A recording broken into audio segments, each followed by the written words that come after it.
শুরু।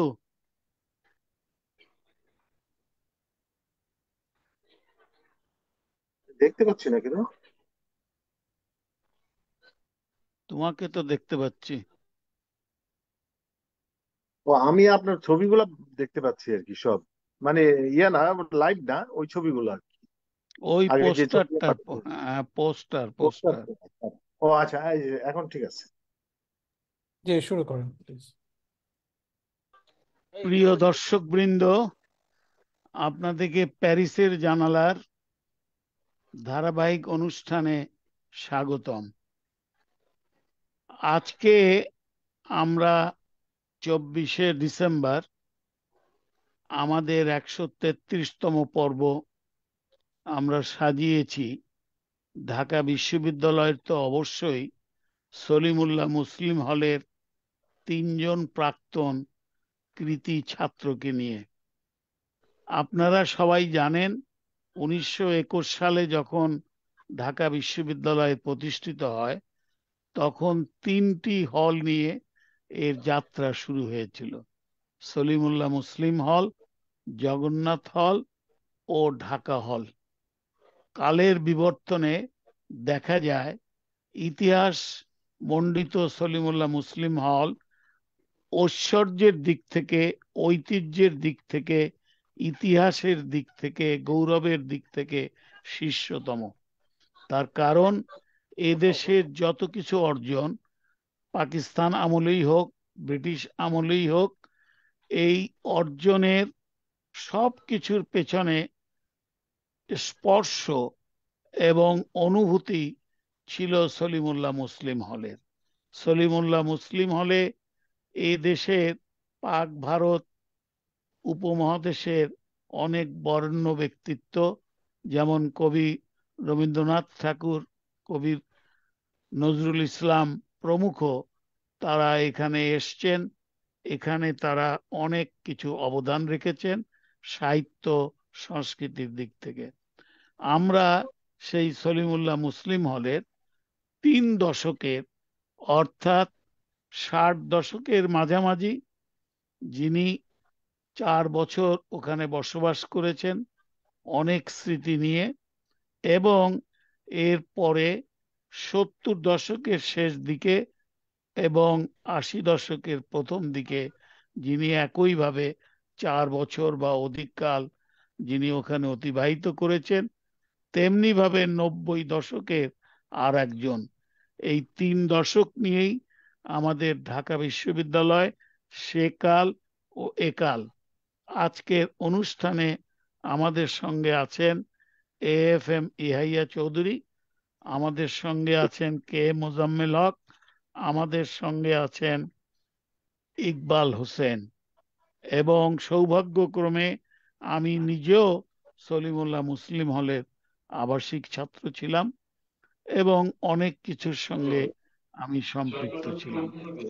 আমি প্রথমেই আপনাদের সামনে আমি উপস্থাপন করছি AFM ইহাইয়া চৌধুরী, এবং এ কথা বলার অপেক্ষা রাখে না যে তিনজন আমার অতিথি, তিনজনই কিন্তু আমলা, অর্থাৎ এ দেশের প্রশাসনে, দেশে এবং বিদেশে তারা অনেক, তাদের মেধা, তাদের যশ, তাদের ত্যাগ তারা সেখানে স্থাপন করেছেন। AFM ইহাইয়া চৌধুরী 1967 সালে ঢাকা বিশ্ববিদ্যালয় থেকে অর্থনীতিতে অনার্স এবং মাস্টার্স পাশ করে তিনি বেরোন। এরপরে শিক্ষাগতভাবে যখন চাকরি করেন তখন তিনি ব্র্যাডফোর্ড ইউনিভার্সিটি, UK থেকে, এবং ইউনিভার্সিটি অফ ম্যানচেস্টার থেকেও তিনি এক্সট্রা ডিগ্রি নিয়েছেন।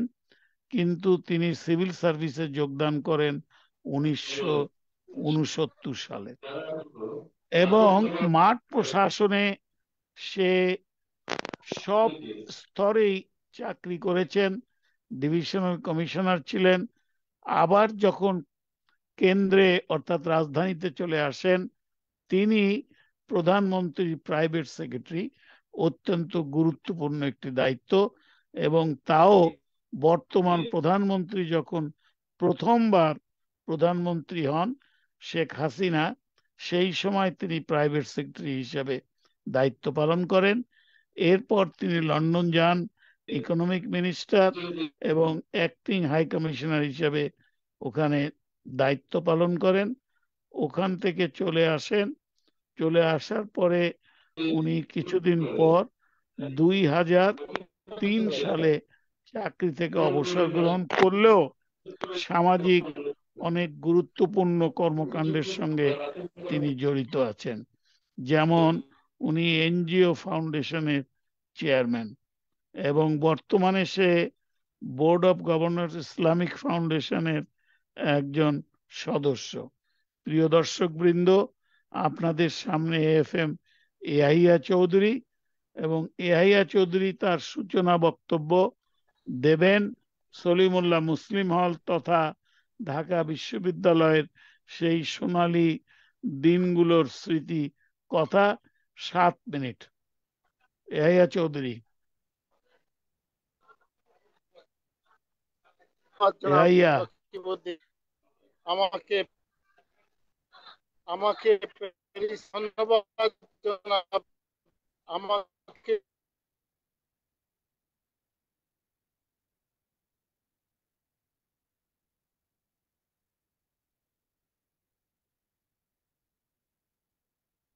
সাউন্ড শোনা যাচ্ছে না।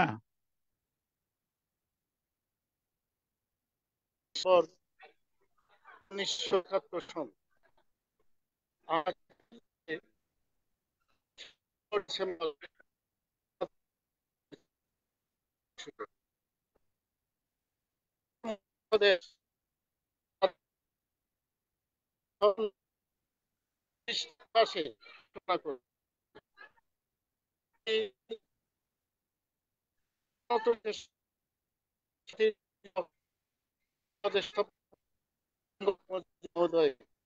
এবং অন্যান্য সকলকে যারা স্বাধীনতা স্বপ্নধারী ও মুক্তির আলোর বিষয় ছিলেন।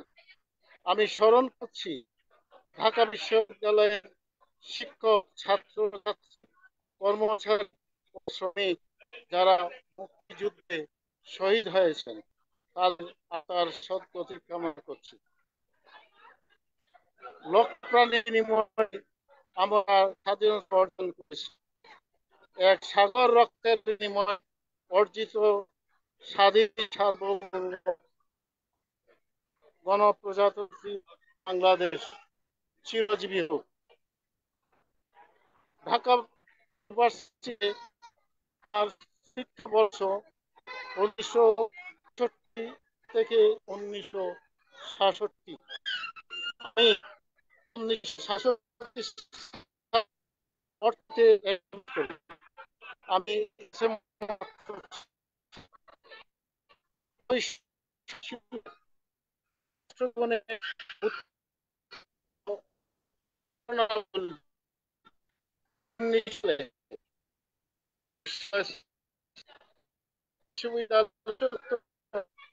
হলো মূলত আবাস বিশ্ববিদ্যালয়।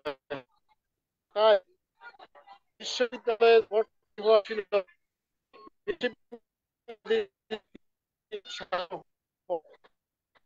যারা থাকতেন তাদেরকে বলে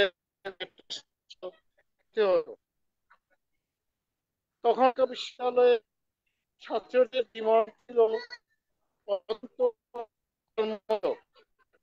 পড়াশোনাকে নানা বিষয়ে তর্কে, খেলাধুলায়, সমাজ সেবায়, বিনোদনে সবকিছুতে অংশগ্রহণের সুযোগ ছিল। আবাসিক ছাত্র হিসাবে আমরা এই এক বিশেষ ক্ষেত্রে ছাত্রের সক্রিয় ভূমিকা, সেটা হলো ছাত্র রাজনীতি। সক্রিয় ছাত্রছাত্রীরা ছাত্রীতে অবশ্য আর তবে উপযুক্ত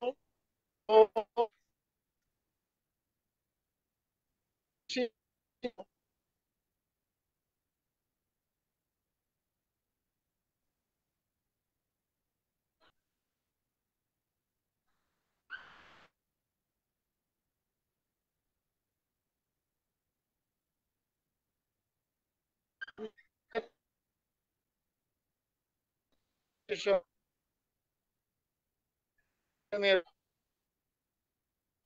process-এ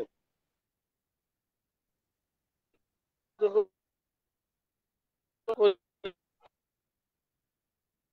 এসব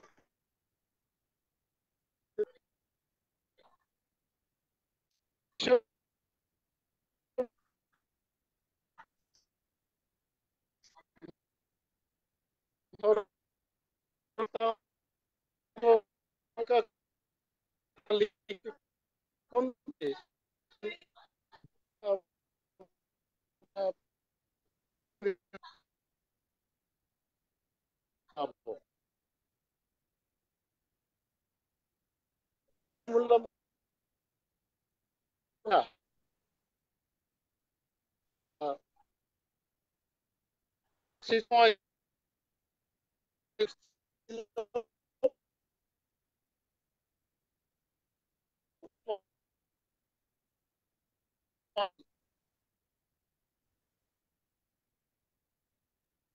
আচ্ছা, সাউন্ডে খুব সমস্যা হচ্ছে, ওনার আসলে ভেঙে ভেঙে যাচ্ছে আর কি ওনার কথাগুলো। হ্যাঁ, ওই ইন্টারনেটের গন্ডগোল তার।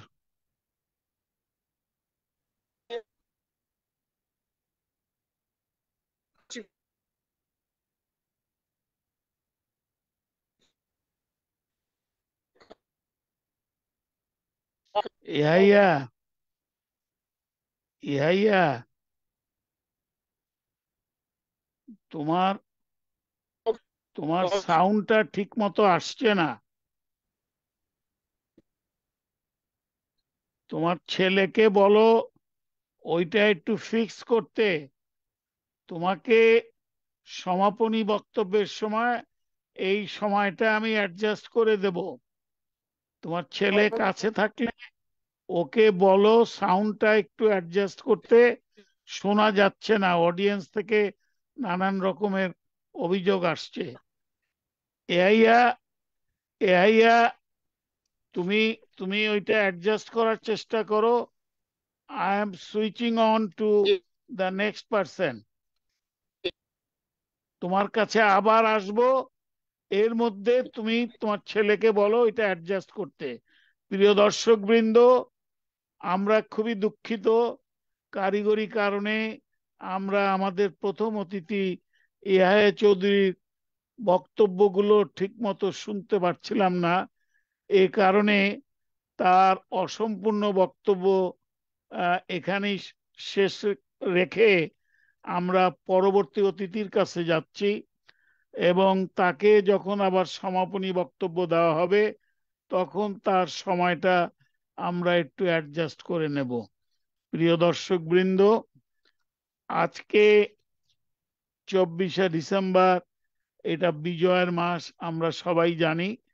সে কারণে আজকে আমরা স্মরণ করি সেই সমস্ত শহীদদের, যাদের কারণে আজকে আমরা সার্বভৌম বাংলাদেশের সদস্য, এখানে নাগরিক, অনেক কিছু সুযোগ সুবিধা আমরা ভোগ করছি। প্রিয় দর্শক বৃন্দ, সলিমুল্লাহ মুসলিম হলের কিন্তু ছাত্র ছিলেন বঙ্গবন্ধু শেখ মুজিবুর রহমান, যার প্রেরণায়, যার উৎসাহে, যার নামে আমাদের 9 মাসের মুক্তিযুদ্ধ। এই মুক্তিযুদ্ধ সময়ই আমাদের একজন তরুণ ছাত্র, তখনও সে ম্যাট্রিক পাশ করেনি, স্কুলে পড়ার সময় সে ঝাঁপিয়ে পড়ল আমাদের মুক্তিযুদ্ধে। তার নাম কে মোজাম্মেল হক। যে কে মোজাম্মেল হক পরবর্তীকালে ঢাকা বিশ্ববিদ্যালয়ে ভর্তি হন এবং সলিমুল্লাহ মুসলিম হলের ছাত্র, এবং কর্মজীবনে তিনি বাংলাদেশ সরকারের সচিব হিসাবে তিনি শেষ পর্যন্ত অবসর গ্রহণ করেছিলেন। মোজাম্মেল দেশ স্বাধীন হওয়ার পর তিনি ম্যাট্রিক এবং ইন্টারমিডিয়েট পাশ করেন। ঢাকা বিশ্ববিদ্যালয়ে পাবলিক অ্যাডমিনিস্ট্রেশনে তিনি ভর্তি হন 75 সালে, এবং উনি 79 এবং 80 সালে যথাক্রমে অনার্স এবং মাস্টার্স কমপ্লিট করে 1982 সালে উনি সিভিল সার্ভিসে যোগদান করেন প্রতিযোগিতামূলক পরীক্ষার মাধ্যমে, এবং তিনি প্রশাসনের প্রত্যেকটি স্তরে চাকরি করার পরে তিনি প্ল্যানিং সেক্রেটারি ছিলেন, তিনি এলজিইডি মন্ত্রণালয়ের এডিশনাল সেক্রেটারি ছিলেন এবং গুরুত্বপূর্ণ কয়েকটি মন্ত্রণালয়ে জয়েন্ট সেক্রেটারি ছিলেন, এবং তিনি চাকরি জীবনেই তিনি পোস্ট গ্রাজুয়েট ডিপ্লোমা গ্রহণ করেন ইন্টারন্যাশনাল রিলেশনস এবং ডেভেলপমেন্টের উপরে ফ্রম আইএসএস হেগ, নেদারল্যান্ড।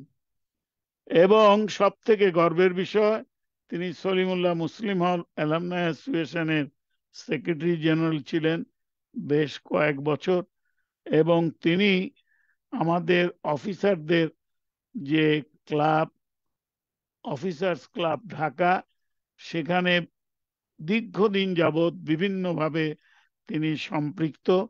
বর্তমানে তিনি ফার্স্ট ভাইস চেয়ারম্যান অফিসার্স ক্লাবের। এবং তিনি যখন ছাত্র ছিলেন ঢাকা ইউনিভার্সিটিতে ডাকসু সোশ্যাল ওয়েলফেয়ার সেক্রেটারি ছিলেন 1979 সালে। আমরা এবার মোজাম্মেলের কাছ থেকে শুনি তার সোনালী দিনগুলোর কথা, 7 থেকে 8 মিনিট তার স্মৃতিচারণ। মোজাম্মেল। Thank you sir. প্যারিসে জানালা অনুষ্ঠানের, আমি জানি না শুনতে পাচ্ছেন কিনা রকিব ভাই। হ্যাঁ, শুনতে পাচ্ছি। প্যারিসের জানালা অনুষ্ঠানের পৃষ্ঠপোষক জনাব রকিব ভাই এবং প্যারিস থেকে যিনি এই অনুষ্ঠানটি সম্প্রচার করছেন জনাব জুবায়ের, আপনাদের প্রতি রইল আমার রক্তিম শুভেচ্ছা। আমাকে এই আলাপচারিতায় সুযোগ দেওয়ার জন্য আপনাদের প্রতি কৃতজ্ঞতা। আলোচনার শুরুতে এই বিজয়ের মাসে গভীর শ্রদ্ধার সাথে স্মরণ করছি বাঙালি জাতির মহান নেতা, বিশ্বের নিপীড়িত মানুষের অবিসংবাদিত নেতা, জাতির পিতা বঙ্গবন্ধু শেখ মুজিবুর রহমানকে, এবং গভীর শ্রদ্ধার সাথে স্মরণ করছি, বিনম্র শ্রদ্ধা জানাচ্ছি জাতীয় চার নেতাকে। এবং এই বিজয়ের মাসে আমাকে গুরুত্বের সাথে স্মরণ করতে হচ্ছে 30 লক্ষ শহীদ এবং 2 লক্ষ অত্যাচারিত মা বোনদের প্রতি। ঢাকা বিশ্ববিদ্যালয়কে আমি জাতীয় ঐতিহ্য হিসেবে দেখে থাকি। এই ঢাকা বিশ্ববিদ্যালয়ের মাটি আমাদের স্বাধীনতা আন্দোলনের প্রতিটি পর্যায়ের নীরব সাক্ষী। স্মৃতিগাথায় বিশ্ববিদ্যালয়ে আমি পাবলিক অ্যাডমিনিস্ট্রেশনে ভর্তি হয়েছি 1975 সালের সম্ভবত মের শেষের দিকে অথবা জুনের প্রথম দিকে। অবশ্যই এখানে আমার পদচারণা শুরু হয়েছে 1973 পরবর্তী থেকেই, কারণ আমি ঢাকা কলেজের ছাত্র ছিলাম ইন্টারমিডিয়েটে। তখন থেকেই যেহেতু ছাত্র রাজনীতির সাথে সম্পৃক্ত ছিলাম, সেই গভীরভাবে সম্পৃক্ত হয়ে পড়েছিলাম 70 সালে, যদিও 69-এ সেই গণ অভ্যুত্থানের কথাও স্মরণে আছে, দেখেছি। তবে 70 থেকে যখন নির্বাচন এলো বা নির্বাচনের আগের যে সময়টা, এবং 70-এ সেই প্রলয়ঙ্করী ঘূর্ণিঝড়ের কথা এখনো স্মরণে আসে। তো সেই কারণেই ঢাকা কলেজে আসার পর আরো বেশি কেন্দ্রীয় নেতৃত্বের সাথে সম্পৃক্ত হওয়ার সুযোগ হয়ে পড়েছিল, এবং সেই সুবাদেই ঢাকা বিশ্ববিদ্যালয়ের পদচারণাটা আরেকটু বেড়ে গেছে। তো সলিমুল্লাহ মুসলিম হলের ছাত্র, এটা আমি খুব গর্ববোধ করি এই জন্যে যে আমরা মানে শিক্ষা জীবনের যখন ইন্টারমিডিয়েট পড়ি বিশেষ করে, তখন থেকে শুনে আসছি যে সলিমুল্লাহ মুসলিম হল হচ্ছে বাংলাদেশের, এদেশের, এ মাটির সবচেয়ে কৃতি সন্তানদের শিক্ষার্থীদের আবাসন এখানেই ছিল। এবং সেটা খুব নিজের ভিতরে একটা কাজ করতো যে সলিমুল্লাহ হলে ছাত্র হবো, সলিমুল্লাহ হলে থাকবো। তো এটা ইন্টারমিডিয়েটের শেষের দিকে এবং দ্বিতীয় বর্ষে যখন বিশ্ববিদ্যালয়ে আসা যাওয়া করি, তখন থেকেই মনে দানা বেঁধে আসছিল। তো আমরা ওই সময় আবার আরেকটা বিষয় ছিল, পাবলিক অ্যাডমিনিস্ট্রেশন চেয়ারম্যান ছিলেন নূর মোহাম্মদ স্যার। হয়তো স্যার রকিব ভাই নিশ্চয়ই মনে আছে, Nur Mohammad sir public administration chairman, as well as উনি সলিমুল্লাহ মুসলিম হলের প্রভোস্ট। এটাও একটা ভালো বিষয় আমার মধ্যে কাজ করেছিল সলিমুল্লাহ হলের অ্যাটাচড হওয়ার জন্য। অ্যাটাচড হলাম, নারায়ণগঞ্জে বাসা। তো প্রথম দিকে কিছুদিন নারায়ণগঞ্জ থেকে আসা যাওয়া করতাম। তো এর মধ্যে আপনারা জানেন 1975 থেকে আমি কিছুটা অবহিত করা দরকার।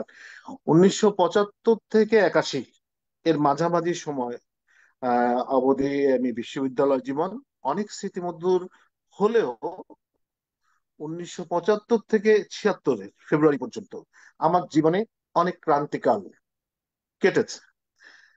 আজকে এই আলোচনা যারা উপস্থিত আছেন, যারা ইকবাল ছাড়া বাকি আমরা যিনি ইয়াহিয়া স্যার এবং রকিব ভাই, ওনারা জানেন ওই সময় 1975-এর সময় বাংলাদেশের সার্বিক রাজনৈতিক পরিস্থিতি কেমন ছিল। যখন আমরা ভর্তি হলাম তার পরবর্তীতে 1975 সালের আমরা সবাই জানি 1975 সালের 15ই আগস্টের কথা আহ অবশ্যই আসে এখানে। 15ই আগস্টে তখনও কিন্তু আমাদের নবীন বরণ হয়নি। এমন একটা সময় আমরা 75 সালে 15ই আগস্ট এই বাংলার মাটিতে এক অন্ধকার যুগ আমাদের নেমে আসে। বাংলার বাংলাদেশ সৃষ্টির মহানায়ক স্থপতি, জাতির শ্রেষ্ঠ সন্তান বঙ্গবন্ধু, জাতির পিতা বঙ্গবন্ধু শেখ মুজিবুর রহমানকে নারকীয় ভাবে হত্যাযজ্ঞের হত্যা করার মাধ্যমে ইতিহাসের সকল নৃশংসতাকে হার মানিয়েছে। তারপর আহ, অক্টোবরের 1975 অক্টোবরের আমাদের নবীনবরণ অনুষ্ঠান হলো। সেই নবীনবরণ অনুষ্ঠানে আমরা তখন ঢাকা বিশ্ববিদ্যালয়, এখনো মনে হয় তাই হয়, সম্মিলিত ভাবে নবীনবরণ হয়। সম্মিলিত নবীনবরণ অনুষ্ঠান হলো। খুব, যদিও সমগ্র বাংলাদেশ তখনও খুব একটা ভালো অবস্থায় ছিল না। আমরা সবাই জানি, আমরা অন্তত তিনজন এখানে অবহিত আছি, জানি আমরা ওই সময়কার পরিস্থিতি কেমনটা ছিল।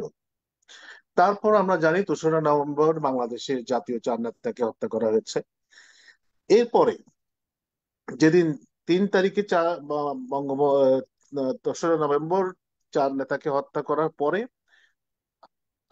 মনে আছে মনে হয় রকিব ভাই, 3 থেকে 6 তারিখ পর্যন্ত, বলতে গেলে 7 তারিখ পর্যন্ত এদেশে কোনো সরকার, আনুষ্ঠানিকভাবে কোনো সরকার ছিল না।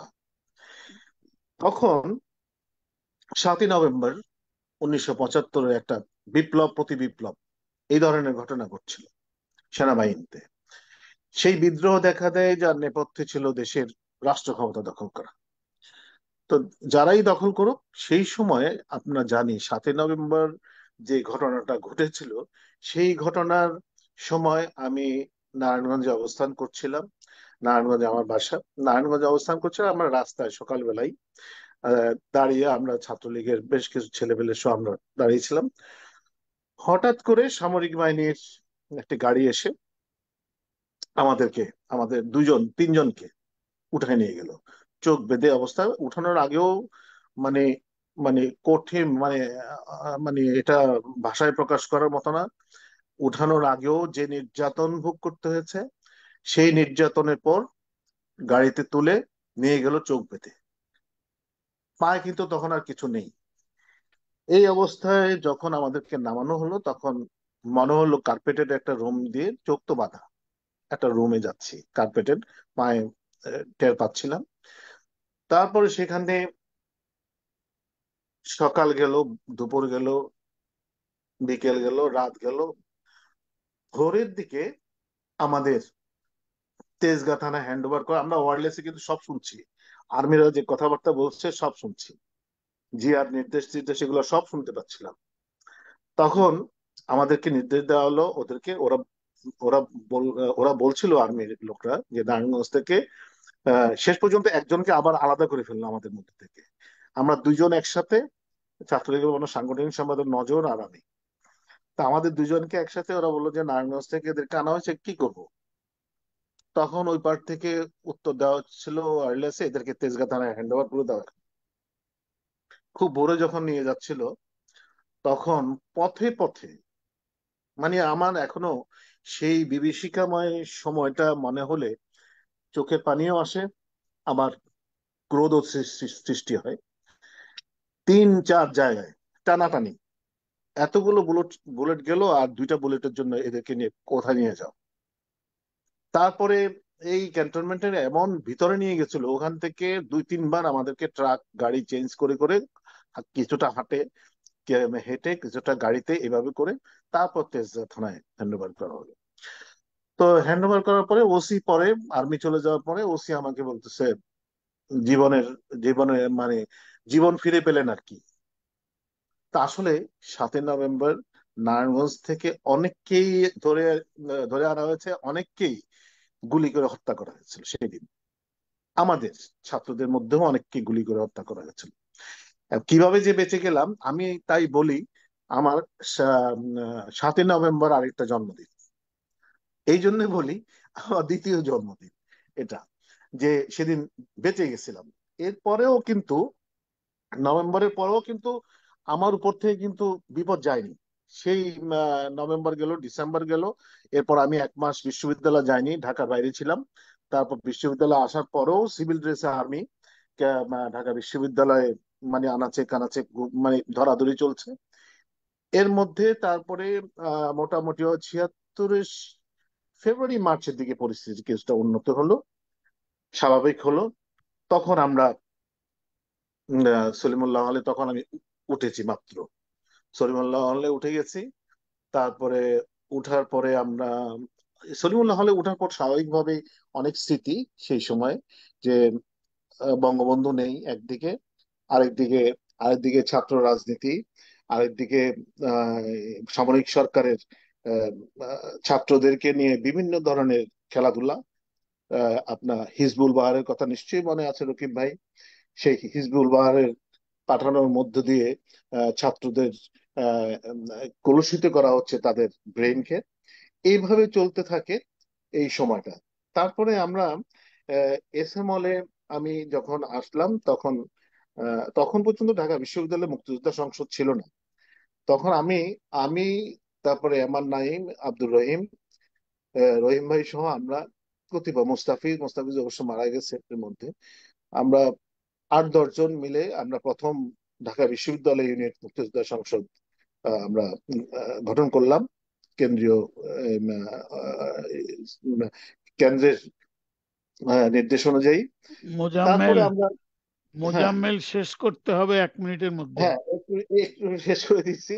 তারপরে 1977 থেকে এ পর্যন্ত ওই 79 আগ পর্যন্ত আমরা সলিমুল্লাহ হলের আহ, আহ, মোটামুটি ভাবে আমরা যে কতগুলো জিনিস আছে, যে সলিমুল্লাহ হলের যে ম্যানার্স এটিকেটের কথা যদি বলি, ওই সময় এগুলা এসে আমাদেরকে শিখতে হয়েছে। আমরা কিন্তু কেউ আমাদেরকে শিখিয়ে দেয়নি, আমরা কিন্তু একজন আরেকজনকে দেখে শিখেছি। এটাই কিন্তু এস এম এর ছাত্রদের একটা মানে কৃতিত্ব। এখানে এখানে যারাই এসছে তারা কিন্তু কেউ কাউকে শিখায় নাই, আমরা কিন্তু নিজেরাই শিখে নিয়েছি। এবং সলিমুল্লাহ হলে থাকাকালীন সময়ে আমাদের যারা আমাদের সিনিয়র ছিলেন, এর মধ্যে আমি হারুন ভাইয়ের কথা বলতে পারি, যিনি জাতীয় বিশ্ববিদ্যালয়ের 100 ভিসি ছিলেন কিছুদিন আগেও। তারপরে আরো যারা ছিলেন আমাদের, মোল্লা ওয়াহিদুজ্জামান মাননীয় প্রধানমন্ত্রীর সচিব ছিলেন, তারপরে কাজী আমিন, তারপরে আরো অনেকেই ছিলেন। মানে আমরা যাদের সাথে এত বেশি হৃদ্যতার সাথে ছিলাম, মানে কল্পনাতীত। তো আমরা এইভাবেই আমাদের কেটে গেল। তারপর তো 1979 সালে এসে অনার্স পরীক্ষা দিলাম। আর এস এম এর আচ্ছা, দ্বিতীয়বারে শুনবো মোজাম্মেল, তোমার আচ্ছা কাছে ঠিক আছে। আবার আসবো, তখন শুনবো। প্রিয় দর্শক বৃন্দ, এবার আপনাদের সামনে আজকের 3 জনের কনিষ্ঠতম, শুধুমাত্র বয়সে নয়, লেখাপড়ায় নয়, চাকরি জীবনও কনিষ্ঠতম, কিন্তু তার মেধা এবং প্রজ্ঞায় সে অনেকটা ছাড়িয়ে গেছে সিনিয়রদের কাছাকাছি। সে আর কেউ নয়, 1975 সালে যার জন্ম, যেখানে মোজাম্মেল 75 সালে দ্বিতীয় জীবন পেল, সেই সময় জন্মগ্রহণ করে ইকবাল। ইকবাল এসএসসি পাশ করলো সায়েন্সে, এইচএসসি পাশ করলো কমার্সে, এরপরে সে ঢাকা বিশ্ববিদ্যালয় ম্যানেজমেন্টে ভর্তি হয়। এখানে সে তার মেধার পরিচিতি এমন ভাবে দিল যে ম্যানেজমেন্টে সে অনার্স এবং মাস্টার্স দুই জায়গায় সে প্রথম শ্রেণীতে প্রথম। এবং এর পরে সে স্বাভাবিকভাবে সময় নষ্ট না করে শিক্ষা ক্যাডারে সে যোগদান করে। কিন্তু তার কিছুদিন পরে সে সিভিল সার্ভিস পরীক্ষা দিয়ে বিসিএস অ্যাডমিন ক্যাডারে সে সুইচ ওভার করলো। করার পর সে মাঠ প্রশাসনে সব জায়গায় সে কাজ করলো। কাজ করার পরে এমনকি সে assistant commissioner, first class magistrate, speedy trial কোর্টের ম্যাজিস্ট্রেট, উপজেলা নির্বাহী কর্মকর্তা এবং মাদারীপুরে শিবচরে সে উপজেলা নির্বাহী অফিসার ছিল। এরপরে সে গভর্নমেন্টে চলে আসলো এবং সে তার শিক্ষা যখন চাকরি করে তখন ঝিকারগাছা উপজেলায় তার যে শিক্ষার যে প্রসারের স্বীকৃতি হিসাবে তাকে সরকার থেকে অ্যাওয়ার্ড দেওয়া হয়। এরপরে সে ঢাকায় বদলি হয়ে চলে আসে, অ্যাসিস্ট্যান্ট সেক্রেটারি হয়, সিনিয়র অ্যাসিস্ট্যান্ট সেক্রেটারি হয়, ডেপুটি সেক্রেটারি হয়, স্ট্যান্ডিং কমিটির চেয়ারম্যানের পিএস, সর্বশেষ গণপূর্ত মন্ত্রণালয়, একটি কঠিন জায়গা, সেখানে মাথা উঁচু করে ইকবাল এখানে চাকরি করছে। এবং এই অবস্থাতেই সে আবার যুগ্ম সচিব হিসাবে পদোন্নতি পেয়ে তার মেধা, তার প্রজ্ঞা, তার যোগ্যতা, তার সততা সে বহাল রেখে চাকরি করে যাচ্ছে অ্যাজ এ ট্রু SM হল অ্যালামনাই। ইকবাল, এবার তোমার পালা। ধন্যবাদ রাকিবউদ্দিন আহমেদ ভাই, আপনি আমার সম্পর্কে একটু বেশি বলেছেন। যা হোক, আজকের এই আয়োজক আবু জুবায়ের প্যারিস থেকে, যিনি এটার আয়োজন করেছেন, তার প্রতি কৃতজ্ঞতা জানাই। আর এখানে যে আমার সাথে দুইজন আলোচক আছেন তারা আমার শ্রদ্ধেয় স্যার, জনাব AFM ইয়াহিয়া স্যার। স্যার অনেক একজন সিনিয়র মানুষ, বর্ষিয়ান ব্যুরোক্রেট। এখানে দেখা যাচ্ছে যে স্যার যে বছর চাকরি থেকে রিটায়ারমেন্টে গেছেন, আমি ওই বছর এই চাকরিতে এই প্রশাসন ক্যাডারে আমি যোগদান করেছি 2003 সালে। স্যার 3 সালে চাকরি থেকে রিটায়ারমেন্টে গেছেন আর আমি 2003 সালে চাকরিতে যোগদান করেছি। একটা কাকতালীয় ঘটনা একটা। তারপরে আরেকজন যেজন আছেন, তিনি তো আমার খুবই শ্রদ্ধেয় স্যার, কে মোজাম্মেল হক স্যার। মোজাম্মেল হক স্যারের সাথে আমরা অনেক সময় একসাথে আমরা বিভিন্ন সংগঠন করি। স্যারের জন্য আমরা ভোট চাই। স্যার দীর্ঘদিন অফিসার্স ক্লাব, তারপরে আমাদের SM হল অ্যালামনাই অ্যাসোসিয়েশনের নেতৃত্ব দিয়ে যাচ্ছেন। স্যার আমার খুব খুব প্রিয় একজন মানুষ। আসলে আমি সৌভাগ্যবান যে দুইজন বর্ষিয়ান স্যারের সাথে আমি আলোচক হতে পেরেছি। এটা আসলে আমি কেমন যে হয়ে গেল, কাকতালীয় ভাবে হলো না, আমাদের রকিবউদ্দিন ভাই ইচ্ছা করে এটা করলো, আমি বুঝতে পারি নাই। আমার বুকটা আসলে কাঁপে যে আমি স্যারদের সামনে আমি কি আলোচনা করব। এটা আমার জন্য একটা খুব একটা একটা একটা দ্বিধাদ্বন্দ্বের মধ্যে আমি পড়ে যাই। যাই হোক, এনিওয়ে, যেহেতু আমি সম্মতি জানিয়েছি, আমাকে কিছু কথা স্যার বলতেই হবে। আমি কিছু কথা বলার জন্য স্যার আমি আপনাদের পারমিশন চাচ্ছি স্যার। যদি কোনো ভুল ত্রুটি হয়ে থাকে স্যার, ক্ষমা সুন্দর দৃষ্টিতে দেখবেন। আমি আমার কথার শুরুতেই আমি গভীর শ্রদ্ধার সাথে স্মরণ করি জাতির পিতাকে। কারণ একটা জাতির জন্য সবচেয়ে গুরুত্বপূর্ণ অর্জন হচ্ছিল স্বাধীনতা। এই মাসে বিজয়ের মধ্য দিয়ে আমাদের আমাদের বাঙালির যে কাঙ্ক্ষিত স্বাধীনতা আমরা অর্জন করেছি, আর যে সেই স্বাধীনতা এনে দিয়েছেন আমাদের জাতির পিতা বঙ্গবন্ধু শেখ মুজিবুর রহমান। আমি শ্রদ্ধার সাথে স্মরণ করি 30 লাখ শহীদ, যাদের রক্তের বিনিময়ে আমরা এই স্বাধীনতা পেয়েছি। 2 লাখ মা বোন, যাদের ত্যাগের বিনিময়ে আমরা এই স্বাধীনতা পেয়েছি। আমি বীর মুক্তিযোদ্ধাদের প্রতি গভীর শ্রদ্ধা এবং কৃতজ্ঞতা জানাই। আমি আমি আমার বক্তব্যের শুরুতেই আমি ঢাকা বিশ্ববিদ্যালয়ের আসলাম। ঢাকা বিশ্ববিদ্যালয়ের সলিমুল্লাহ হলে চান্স নিলাম, ইত্যাদি সম্পর্কে আমি কিছু আলোচনা করব। আমাদের আমাদের মোজাম্মেল স্যার যেটা বললেন, আসলে আমাদের ইয়াহিয়া স্যারের বক্তব্য আমরা ওইভাবে ভালো করে শুনতে পারি নাই, হয়তো পরে আরো শুনলে আমরা এটা আরো আরো বলতে পারবো। কিন্তু মোজাম্মেল স্যারের তো বিশাল নলেজ, উনি স্যারের মুক্তিযোদ্ধা, মুক্তিযুদ্ধের যে বর্ণনা সেটা তো ঘন্টার পর ঘন্টা আমরা শুনতে পারি, এবং কখনো এটা নিয়ে আমরা বিরক্ত হই না, এবং বিরক্ত হওয়ার কোনো সুযোগ নাই। সেই ধরনের পরিস্থিতি আমরা আমরা অবলোকন করতে পারি না। আমরা সৌভাগ্যবান, আমরা স্বাধীন বাংলাদেশের, আমাদের জন্ম স্বাধীন বাংলাদেশে, আমাদের বেড়ে ওঠা।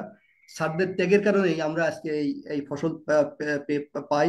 তা আমি ঢাকা বিশ্ববিদ্যালয়ের যে আমার এস এম হল, ঢাকা বিশ্ববিদ্যালয়ের লেখাপড়া, এই সম্পর্কে আমি একটু আলোকপাত স্যারদের সামনে করতে চাই। সেটা হলো যে আমি ঢাকা বিশ্ববিদ্যালয়ে ভর্তি হলাম 1992-93 সেশনে। আমাদের ক্লাস শুরু হলো 1993 সালের 8ই মে, এটা আমার মনে আছে। 8ই মে মাসে শুরু শুরু হলো। এবং আমার যখন এস এম হলে যখন আমার নির্বাচিত হলাম, এটা অটোমেটিক্যালি আমাদের ডিন অফিস থেকে এটা অটোমেটিক্যালি দিয়ে দেয়। তা মুজাম্মেল স্যার কিন্তু ঢাকায় এস এম হল সম্পর্কে ধারণা ছিলেন, কিন্তু আমার ছিল না। তখন আমার একটু মন খারাপ হলো যে আমি কমার্সের ছাত্র, কমার্স বিল্ডিং এইদিকে এর আশেপাশে সূর্য সেন হল, মহসিন হল, কবি জসিমউদ্দিন হল, কত হল রয়েছে, আমার এত দূরে পড়লো, এত দূর হেঁটে যাওয়া আসা আমার জন্য খুব টাফ। তখন আমার বন্ধুরা পরামর্শ দিল যে তুমি মহসিন স্যারকে বলো, তোমার এলাকার মহসিন স্যার, তুমি বললেই তুমি হল কাটা নিতে পারবা। তা আমি ওনার কথা মতো আমি গেলাম, ওনাদের কথা মতো আমি স্যারের কাছে গেলাম। স্যার বললাম, স্যার আমার হলটা চেঞ্জ করে দিবেন স্যার, আমি এস এম হল আমার ইয়ে পড়েছে, হল পড়েছে, তা আমি স্যার এস এম হলে থাকতে চাই না, তা আমি স্যার একটু হল চেঞ্জ করতে চাই। স্যার কিন্তু খুব ঠান্ডা মাথার মানুষ ছিলেন, আস্তে আস্তে কথা বলতেন, খুব ভদ্র ভাষায় কথা বলতেন। স্যার আমাকে শুধু জিজ্ঞাসা করলো যে তুমি কি এস এম হলে গিয়েছো? তাই আমি বললাম, না স্যার আমি যাইনি। তখন স্যার বললো যে, শুধু একটা কথাই বললো, তুমি তাহলে এস এম হলে ওঠো, ওঠার পরে 1 মাস থাকো, 1 মাস থাকার পরে তুমি আমাকে জানাও যে আমি এস এম হলে থাকবো না, আমি তখন তোমাকে, তুমি যে হলে যেতে চাবো আমি সেই হলে তোমার সিটের ব্যবস্থা করে দেবো, সেই হলে তুমি আবাসিক ছাত্র হিসেবে থাকতে পারবে। তা আমি স্যারের নির্দেশ অনুযায়ী আমি হলে চলে গেলাম। হলে যে থাকতে থাকলাম, থাকার পরে এখন দেখলাম যে এস এম হল তো একটা রাজপ্রাসাদ, বাহিরে রাজপ্রাসাদ, ভিতরেও রাজপ্রাসাদ। এস এম হলে 2 তলা বিল্ডিং, এস এম হলের যে পরিবেশ, এটা তো চিন্তাও করা যায় না। আমি তো অন্যান্য হলে গিয়েছি, আমি সূর্য সেন হল, তারপরে মহাসিন হলে গিয়েছি, আমি তো সেসব হলগুলোকে আমি কি জন্য বলছি আন্ডার এস্টিমেট করি না, কিন্তু আমার কাছে অনেক অনেক বেটার লেগেছে। বেটার লাগার পর আমি আর মহসিন স্যারের কাছে যাইনি। এটা কিন্তু একটা ইন্টারেস্টিং। মহসিন স্যার 3 মাস বা 4 মাস পরে আমাকে খবর দিচ্ছে যে তুমি দেখো তো ইকবালের পাবো নাকি, খুঁজে ইকবালের দরকার। তা আমি গেলাম, বাসায় গেলাম, বাসা যাওয়ার পরে বললো যে তুমি তো হল চেঞ্জ করতে চেয়েছিলে, হল চেঞ্জ করবো না? তাই বললাম, না স্যার আমি হল চেঞ্জ করবো না স্যার, আমার হল ভালো লেগেছে। তখন স্যার আমাকে বলতেছে যে তুমি কি জানো যে আমি, আমার সম্পর্কে তোমার কি ধারণা হয়েছে যে কি আমি কোথায় লেখাপড়া করেছি, আমি কোথায় কি ছিলাম? আমি বললাম, হ্যাঁ স্যার, আমি ইন দ্য মিন টাইম শুনেছি যে আপনি এস এম হলের ছাত্র ছিলেন, আপনি এস এম হলের প্রভোস্ট ছিলেন, এবং আপনি এবং আপনি না অনেক বড় বড় লোকজন এস এম হলে ইতিমধ্যে আমি শুনেছি, এবং এইটা আমি অলরেডি শুনেছি। এবং আমি তার কিছুদিন পরেই, না স্যারের সাথে দেখা করার আগেই আমি যাচ্ছি একদিন কুষ্টিয়া, ট্রেনে চড়ে কুষ্টিয়া যাচ্ছি। আমি কুষ্টিয়া যাওয়ার পরে আমার পাশে একজন মানে অনেক বয়োবৃদ্ধ একজন মানুষ, শিক্ষিত মানুষ, আমাদের স্যারদের মতোই। তা আমাকে জিজ্ঞাসা করতেছে যে বাবা তুমি কি করো? তখন আমি বললাম যে আমি ঢাকা বিশ্ববিদ্যালয়ে পড়ি। তখন বললো তুমি কোন হলে থাকো? তখন আমি বললাম ঢাকা বিশ্ববিদ্যালয়ের এস এম হলে থাকি। এই কথা বলার পরে উনি দেখি যে আমার পা থেকে মাথা পর্যন্ত 3-4 বার তাকাচ্ছে। কি এত তাকাচ্ছে কেন? আমার দিক বিনয়ের সাথে, একদম ভক্তি শ্রদ্ধার সাথে আমার আমার আমার দিকে তাকাচ্ছে, এবং আমার দিকে ফ্যাল করে তাকায় আছে। তখন আমি জিজ্ঞাসা করলাম যে আঙ্কেল, আমার দিকে তাকায় আছেন কেন? আমি কিন্তু কোনো অপরাধ করেছি? তখন বলছে, না বাবা, তুমি মেধাবী ছাত্র, তুমি এস এম হলের ছাত্র। তা আমি বললাম যে আমি কিন্তু আপনার কথা বুঝতে পারিনি। তখন বললো যে না, তুমি এস এম হলের ছাত্র, নিশ্চয়ই তুমি মেধাবী ছাত্র। কারণ হলো এস এম হলে, আমি তো তখন জানতাম না, বললো যে এস এম হলে ঢাকা বিশ্ববিদ্যালয়ের যত বিভাগের ফার্স্ট, সেকেন্ড, থার্ড এইরকম মানে মানে বিভিন্ন বিভাগ থেকে যারা এরকম ধরনের মেধা তালিকায় আসে তাদেরকে নাকি ওখানে ট্রান্সফার করে ওইখানে স্যার সিট দেয়। তা তুমি যেহেতু ওই হলে ছাত্র না, নিশ্চয়ই তুমি কোনো কোনো বিভাগের ফার্স্ট সেকেন্ড। স্যার আমি কিন্তু তখনও কিন্তু স্যার আমি কিন্তু ফার্স্ট সেকেন্ড হয়নি কিন্তু স্যার, এইটা জাস্ট মানে ক্লাস শুরু হওয়ার পর পর আমাদের সেমিস্টার সিস্টেম। তা আমি কিন্তু কিছুই জানি না, বললাম না আঙ্কেল এখন কি এই সিস্টেম নাই, এখন হলো সবাইকে এভাবে বিভিন্নভাবে দিয়ে দেয়, এইটা সিস্টেম না। তারপরে আমি কিন্তু এই বিষয়টা কিন্তু আমি পরে এসে আমি জানলাম যে ঢাকা বিশ্ববিদ্যালয়ের যত ভালো ছাত্ররা এখানে এসএমএল এর ছাত্র। এইটা একটা একটা ঐতিহ্যবাহী একটা হল। ঢাকা বিশ্ববিদ্যালয়ের তো ঐতিহ্য রয়েছে, ঢাকা বিশ্ববিদ্যালয় প্লাস রকফোর্ড আমরা সবাই জানি। তার মধ্যে আমাদের আমরা ভাগ্যবান যে আমরা আজকে চারজনই এখানে, চারজনই একটা একটা একটা ভাগ্যবানের একটা পরিবারের সদস্য হতে পেরেছি আমরা। আল্লাহর কাছে শুকরিয়া আদায় করি যে আমরা চারজনই এসএম হলের ইয়ে হতে পেরেছি। আসলে এসএম হল কিন্তু আমাদের সময় স্যার এই যে সিস্টেম ছিল না যে বিভিন্ন ডিপার্টমেন্ট থেকে ভালো ছাত্র এখানে 1 ট্রান্সফার করে মিনিটের বলে। মধ্যে শেষ করতে হবে। 1 মিনিট, ওকে, তাহলে এটা ছিল না। কিন্তু তারপরও আমি দেখেছি যে স্যার যে আমাদের সময়ও কিন্তু বিভিন্ন ডিপার্টমেন্টের ভালো ভালো মানে ছাত্ররা এখানে এখানে স্যার এখানে মানে থাকছে, এবং তুলনামূলক অন্যান্য হলের চেয়ে এই হলের ছেলেরা ভালো রেজাল্ট করতো এবং ভালো পজিশনে থাকতো। তা ঢাকা বিশ্ববিদ্যালয়ে যে যে আশা নিয়ে ভর্তি হয়েছিলাম, সেই আশা প্রত্যাশা ছিল, সেই প্রত্যাশা কিন্তু পুরাটাই পূর্ণ হয়েছে। আমি যখন দেখলাম ঢাকা বিশ্ববিদ্যালয়ের শিক্ষক মন্ডলীর একগ্রতা, এখানকার কারিকুলাম, এখানকার প্রতিযোগিতার মনোভাব, পরীক্ষা পদ্ধতি, তারপরে পাঠদান পদ্ধতি, হলে থাকার যে অভিজ্ঞতা, সার্বিক বিষয়ে এটা আমার জীবনটাকে একটা একটা পরিপূর্ণ রূপদান করেছে আমি মনে করি। ঢাকা বিশ্ববিদ্যালয় যদি ভর্তি না হতাম, আমার কাছে মনে হয় না যেন আমার কাছে মনে হয় যেন মানে আমার জীবনের পূর্ণতা আসতো না। পূর্ণতা এইখানে আসতো না। বহু বহু হ্যাঁ, পূর্ণতা আসতো সবই বললে ইকবাল তোমরা তিনজনে, কিন্তু একটা কথা তোমরা বলো নাই, এসএম হলকে কিন্তু আবার জামাইদের হল বলা হইতো। হ্যাঁ, রাইট, ওইটাই বলতেছিলাম হ্যাঁ, যে এটা বলো নাই। এটা নাকি জামাই যাই হল, এটা হোক, নাকি জামাই হল। আহ, প্রিয় এটা দর্শক জামাই বৃন্দ, হল। হ্যাঁ,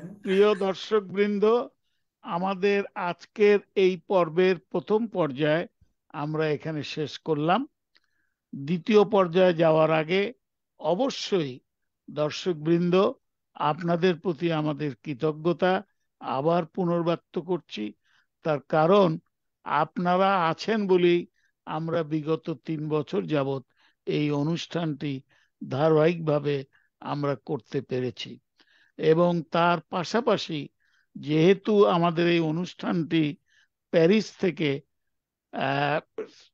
সামগ্রিকভাবে নিয়ন্ত্রিত, এবং সেই নিয়ন্ত্রণটা যিনি দক্ষতার সাথে করে আসছেন তিনি কবি আবু জুবায়ের, তার প্রতি আমাদের এই চারজনের পক্ষ থেকে কৃতজ্ঞতা এবং ধন্যবাদ। প্রিয় দর্শকবৃন্দ, আমরা চারজন আজকে এখানে সলিমুল্লাহ মুসলিম হল, এবং ইকবাল তার বক্তব্যে বারবার বলছিল ইয়া কি বয়োজ্যেষ্ঠতম, ইয়া বয়োজ্যেষ্ঠতম না, এআইআর থেকে আমি আমি 2 বছরের বড়, এবং আমি 1958 সালে ম্যাট্রিক পাস করেছি। এআইআর সম্ভবত 60 সালে ম্যাট্রিক পাস করেছে। হ্যাঁ, এখন প্রশ্ন আসতে পারে কেন? ওই যে ছাত্র জীবনে মোজাম্মেল বলল যেটা রাজনীতি করার একটা প্রবণতা, এই রাজনীতি এবং অন্য কারণে আমাকে ইন্টারমিডিয়েটে 2 বছর লস করতে হয়। সেই কারণে পরবর্তীকালে আমি ঢাকা বিশ্ববিদ্যালয়ে ভর্তি হই। রাশেদ খান মেনন কিন্তু আমার ইন্টারমিডিয়েটে ক্লাসমেট। প্রিয় দর্শকবৃন্দ, আবার আমাদের দ্বিতীয় পর্যায়ে আমরা এএফএম ইয়াহিয়া চৌধুরীকে আমরা আহ্বান জানাচ্ছি তার সমাপনী বক্তব্য দেওয়ার জন্য।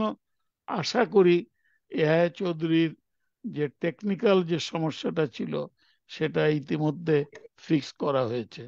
ইয়াহিয়া,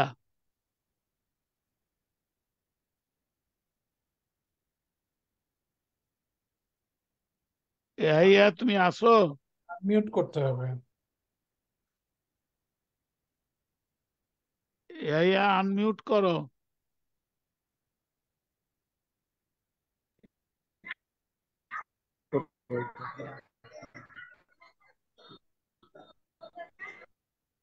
রাকিব, হ্যাঁ, এবার বলো বলো বলো। শোনা যাচ্ছে? হ্যাঁ, জোরে বলো, তাহলে শোনা যাবে। শোনা যায়? আহ, আহ, আমি স্মৃতি তোলে চলে নিকট সেটা লাস্ট পর্যায়ে চলে যাচ্ছি। আহ, আহ, সৌদুল্লাহ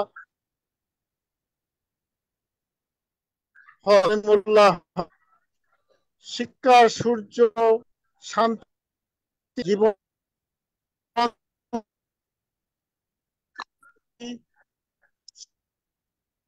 সৃষ্টি, মুখের কাছে নিয়ে যাও, মুখের কাছে নিয়ে যাও। সলিমুল্লাহ জান, মাধুর্য পরিমল নির্বাণ। আমি ঢাকায় আমি beautiful leather lands, buildings and environments of Dhaka University are achieved in art, culture, civilization are not strong. Dhaka Rages celebrates courage, champions adventure, and reaches body and mind that made a people and apart from others. Dhaka University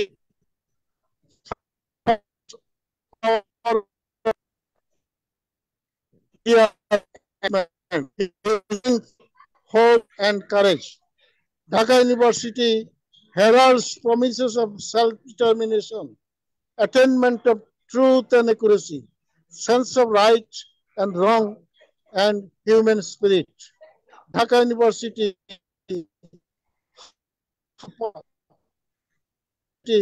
subject power guides all in every sphere of life, reminds all of eternal values, fortifies all against vices, entertains all to seek charity and to seek clarity and coherence in life. Dhaka University modulates pious wish and will to study money, to find liberty in a citadel of study and learning. Long live Dhaka University. আমার last বক্তব্য,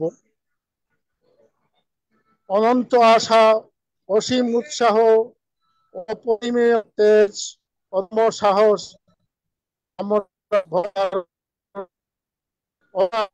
নৈরাজ্য নৈরাশ্যের পর্বতসম প্রতিকূলতাকে ঢাকা ইউনিভার্সিটির ছাত্রেরা স্বর্গীয় শক্তি বলে বলীয়ান হয়ে প্রতিহত করতে পারে। আনন্দময় জীবনধারাকে চিরকাল আমরা অক্ষুণ্ণ রাখ। আপনারে দীপ করে জ্বালো, আপনার যাত্রাপথে আপনি দিতে হবে। এই ঢাকা ইউনিভার্সিটির স্টুডেন্টদের এক্সটুডেন্টদের আমাদের প্রতিটি সুধীমণ্ডলী, আপনাদের সকলকে অনেক অনেক ধন্যবাদ। ভালো থাকুন, সুস্থ থাকুন।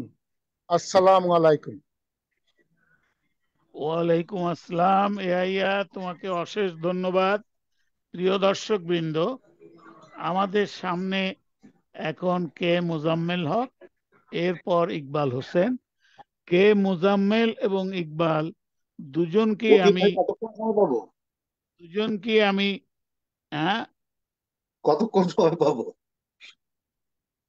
কথা বলার জন্য? আর বলবা কতক্ষণ সময় পাবো? 8 মিনিট, 8 মিনিট, 8 মিনিট, মিনিট না? এক আচ্ছা একজনে দেখুন। 8 মিনিট। তবে তবে আমি তোমাকে একটু বলি, আমরা জি। দ্বিতীয় পর্যায়ে সাধারণত যেটা নিয়ে আলোকপাত করি সেটা হচ্ছে, আমরা ঢাকা বিশ্ববিদ্যালয়ের ছাত্র ছিলাম, মাতৃসম প্রতিষ্ঠান ঢাকা বিশ্ববিদ্যালয়, মায়ের মতো যেহেতু, সে কারণে আমাদের দায়বদ্ধতা থাকে ঢাকা বিশ্ববিদ্যালয়ের প্রতি। আর অফকোর্স। আজকে এখানে আমরা চারজনই এমন একটি হলের ছাত্র ছিলাম, এবং যে হলের অ্যালামনাই অ্যাসোসিয়েশন 1995 সালে প্রতিষ্ঠিত হয়েছিল, আমরা এই অ্যালামনাই অ্যাসোসিয়েশন থেকে, সলিমুল্লাহ মুসলিম হল অ্যালামনাই অ্যাসোসিয়েশন থেকে আমরা কি কি দায়বদ্ধতা আমরা এই প্রজন্মের প্রতি মোচন করে আসছি, সেই বিষয়ে তুমি যেহেতু এখানে সেক্রেটারি জেনারেল ছিলে, তোমার এই বিষয়টা তোমাকে একটু আলোকপাত করতে হবে, মুজাম্মেল। রাকিব ভাই, আমি যে জায়গাটা শেষ করেছিলাম একটু একটু ওই জায়গাটা শেষ করে তারপর আমি আমাদের হলের আচ্ছা, বিষয়ে আমি কথা আচ্ছা, বলবো। আচ্ছা, আচ্ছা, করো। তারপর ছাত্র জীবনের মানে অনার্স তো আমরা 1979 সালের আহ জুন মাসে মনে হয় অনার্স পরীক্ষা হয়ে গেল। 1979-তে ঢাকা বিশ্ববিদ্যালয় কেন্দ্রীয় ছাত্র সংসদের নির্বাচন। আপনারা নিশ্চয়ই ইয়াইয়া স্যার এবং আপনিও জানেন যে দীর্ঘ সময় পর ডাকসু নির্বাচন 73 সালের পরে। 73 সালে মুজাহিদুল ইসলাম সেলিম এবং মাহমুদুজ্জামান ছাত্র ডাকসুর ভিপিজিএস ছিলেন। পরবর্তীতে 74 সালে নির্বাচনের ফলাফল আর প্রকাশিত হতে পারে নাই, নির্বাচন যদিও হয়েছিল। তারপর 1979 সালে ডাকসু অত্যন্ত মানে গুরুত্বপূর্ণ রোল ওই সময় প্লে করেছিল, কারণ ওই সময়টা খুবই গুরুত্বপূর্ণ একটা সময় ছিল। জিয়াউর রহমান তখন ক্ষমতায়। তখন 1979 সালে আমি ডাকসুতে নির্বাচন করলাম নাক্তার প্যানেল থেকে। তো সেখানে ডাকসু যেটা রকিব ভাই ইতিমধ্যে বলেছেন, সমাজ সমাজ কল্যাণ সম্পাদক হিসেবে নির্বাচিত হয়েছিলাম। তারপরে ওই সময়টা আমি বলবো ঢাকা বিশ্ববিদ্যালয়ের ইতিহাসে আমার মনে হয় সবচেয়ে সবচেয়ে এই পর্যন্ত আমি বলবো তুলনামূলকভাবে 1979 এবং 80 সাল পর্যন্ত ঢাকা বিশ্ববিদ্যালয়ের ইতিহাস একটা গৌরবময় ইতিহাস। এই জন্য বলবো এই সময়টাতে ঢাকা বিশ্ববিদ্যালয়ে কোনো আন্দোলন, কোনো সংগ্রাম, কোনো নৈরাজ্য সৃষ্টি হয়নি, বরং ওই সময়টা ঢাকা বিশ্ববিদ্যালয় সম্পূর্ণ হল সহ প্রত্যেকটা, আমাদের 11টা হল ছিল তখন, 11টা হল সহ ঢাকা বিশ্ববিদ্যালয় একটা উৎসব মুখর পরিবেশ আমরা সৃষ্টি করতে পেরেছি এই জন্য সকল শিক্ষার্থীদের, নির্বাচনের পরে সকল শিক্ষার্থীরা আমাদেরকে, সকল দলও আমাদেরকে সহযোগিতা করেছে, এটা নিঃসন্দেহে বলবো।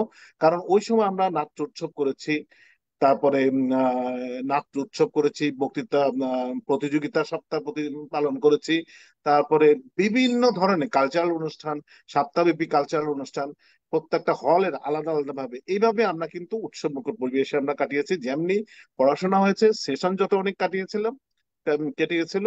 তারপরে তো 80 সালে পরে মানে মোটামুটি আমি তো মাস্টার্স করে ফেললাম। আমি অস্বাভাবিক অবস্থায় ঢাকা বিশ্ববিদ্যালয়ে কখনো কাটানোর কথা চিন্তা করিনি।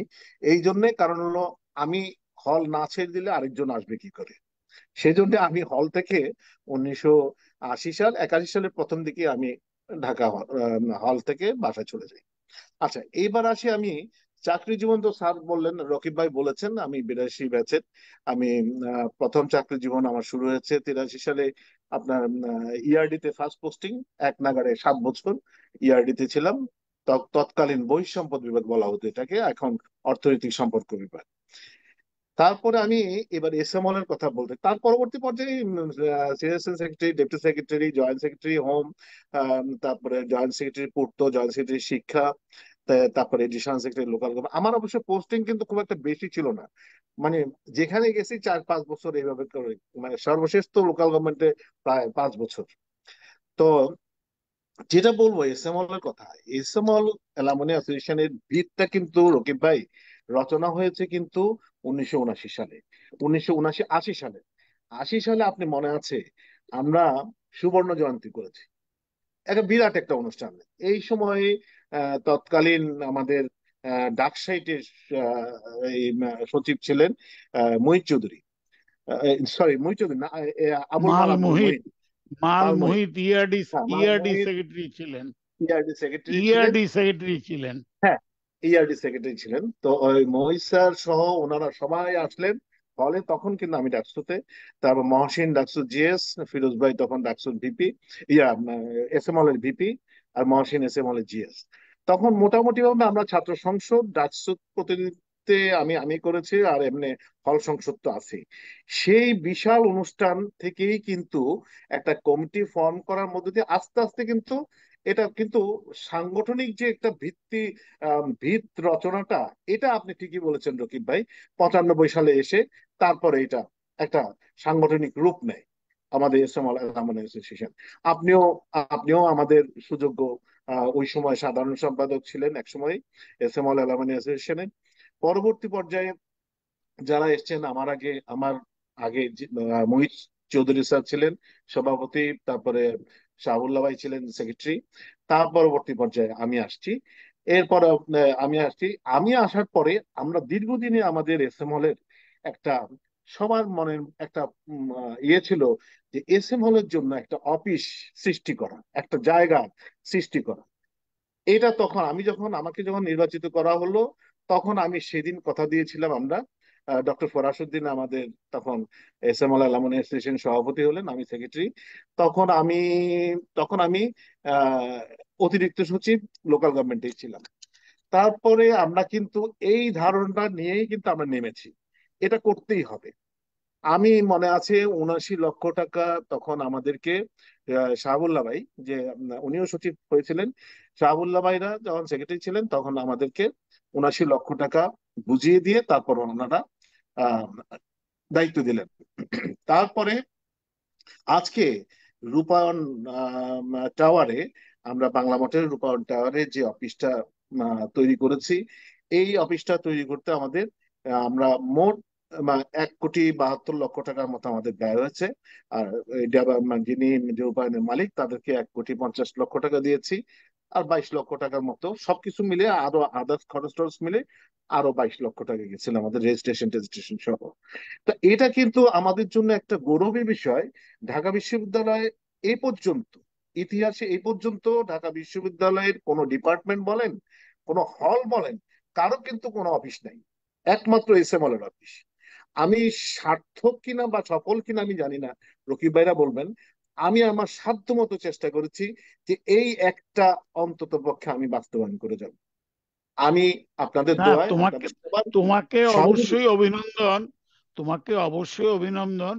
কিন্তু এই বিষয়ে অবশ্যই স্মরণ করতে হয় বা স্বীকার করতে হয় যে তোমাদের এই রূপায়ণ টাওয়ারে যে অফিসটা তোমরা নিয়েছো, এবং এবং খুবই একটা যুক্তিসঙ্গত সুলভ মূল্যে, এর পেছনে অবদান হচ্ছে না, আমি আমি আলমগীর। আসছি রকিব ভাই, আমি আসছি, আমি সেই জায়গায় আসছি। হুম। আমি এই যে এটা আমাদের সফলতা, গৌরব। তারপরে এর পিছনে যদি আমি একটু বলতে চাই, এখানে আমার যদি একটু সময় যদি দেন, আমি আমি গভীর শ্রদ্ধার সাথে আমি মানে যাদেরকে স্মরণ করব, এর মধ্যে হচ্ছেন ডক্টর ফরাসউদ্দিন। তারপর আমি আলমগীর কবির, যিনি আমাদের পৃষ্ঠপোষক, এখন প্রধান পৃষ্ঠপোষক হিসেবে আছেন এসএমএল অ্যালামনি অ্যাসোসিয়েশনে। এই আলমগীর কবির স্যার, উনি যে ভূমিকা রেখেছেন, তিনি দোয়াতেও রেখেছেন এবং এসএমএলও রেখেছেন। এসএমএলে উনি আমাকে বলেছেন, মুজাম্মেল, তুমি আপনারা যা পারেন গেট টুগেদার বা বিভিন্ন অনুষ্ঠানের মাধ্যমে, স্পন্সর মাধ্যমে যা পারেন আপনি ম্যানেজ করেন। যখন আপনি শেষ হবে তখন আপনি আমাদের বলবেন যে কত টাকা লাগবে। আমার মনে আছে 2017 সালে আমরা এজিএম এর আগে দিয়ে আমাকে জিজ্ঞেস করলেন, মানে এজিএমটা হয়েছিল আমাদের, আমি তখন পরিসংখ্যান বিভাগের সচিব। আমার জিজ্ঞাসা করলো যে সম্মেলন তো করবেন, এজিএম করবেন, আপনার হলের আর কত টাকা বাকি। তখন কিন্তু আমরা হল বুঝে নিছি, মানে অফিস বুঝে নিছি। তাই আমি বললাম, স্যার 30 লাখ টাকা হলে হয়ে যাবে। কালকে সকালে আপনি এসে 30 লক্ষ টাকা, 30 লাখ টাকা একটা চেক নিয়ে যান আমার কাছ থেকে। আলমগীর কবির স্যার মানে একসাথে 30 লক্ষ টাকা আমাকে চেক দিলেন। আমি এটা রূপায়ণটা ওকে দিয়ে দিলাম, আমরা মুক্ত হয়ে গেলাম।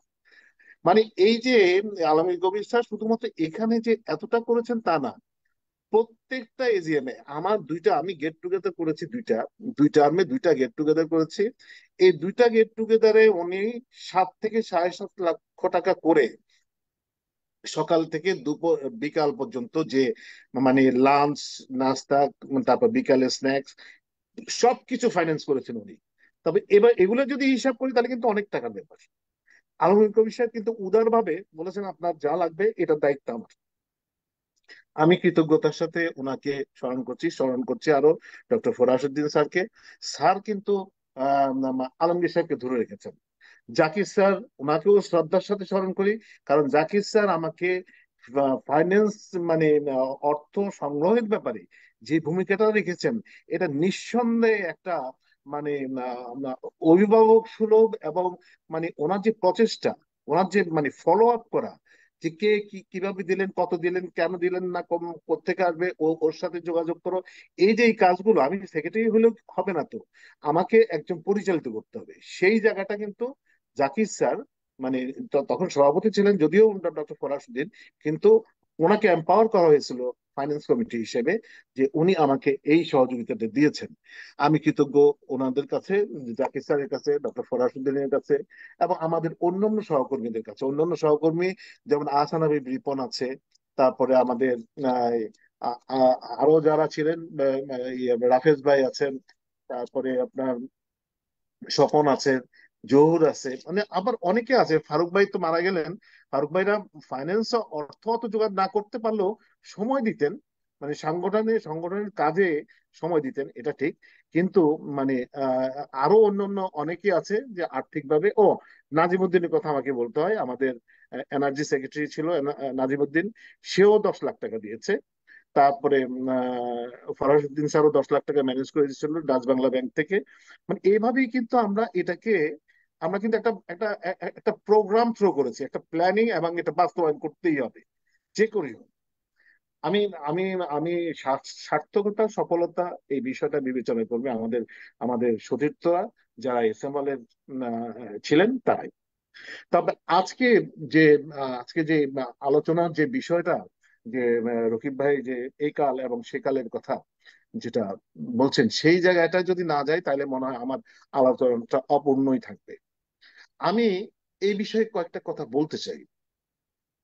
আমি আজকে যখন দেখি ঢাকা বিশ্ববিদ্যালয়ের ভর্তি পরীক্ষায় 10 থেকে 15% উত্তীর্ণ হয়, এটা কিন্তু আমাদের জন্য, আমরা খুব অবাক হয়ে যাই। তখন আমার মনে হয় আমাদের শিক্ষা ব্যবস্থার কথা।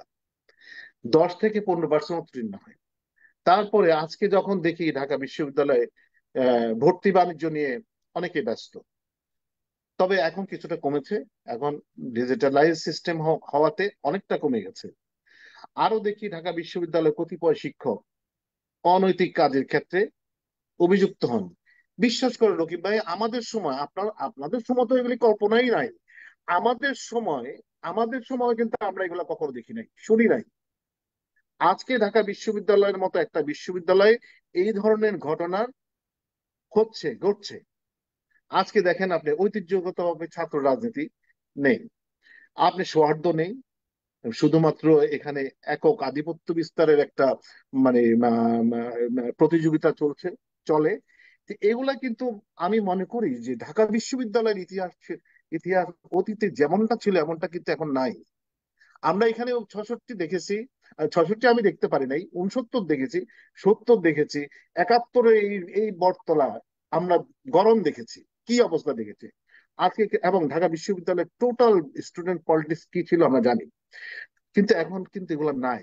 আবার আজকে যখন দেখি আপনি ভিসি নিয়োগের ক্ষেত্রে, এটা নিশ্চয়ই আপনারা আমার সাথে মানে একমত হবেন, ভিসি নিয়োগের ক্ষেত্রে অতীতে কি হতো, সিনেটের নির্বাচন হতো, নির্বাচনের মধ্য দিয়ে একটা প্যানেল হতো, 3 সদস্য বিশিষ্ট একটা প্যানেল হতো। সেই প্যানেল থেকে সেই প্যানেল 3 সদস্য প্যানেল করে মহামান্য রাষ্ট্রপতির কাছে পাঠানো হতো, রাষ্ট্রপতি একজনকে সিলেক্ট করে তাকে ভিসি নির্বাচিত করতেন। আজকে কি হয়, আজকে যাই হোক অনেকদিন পরে একজন সুযোগ্য ভাইস চ্যান্সেলর নিয়োগ হয়েছে। আমি আমি কামালকে আমি ধন্যবাদও জানিয়েছি।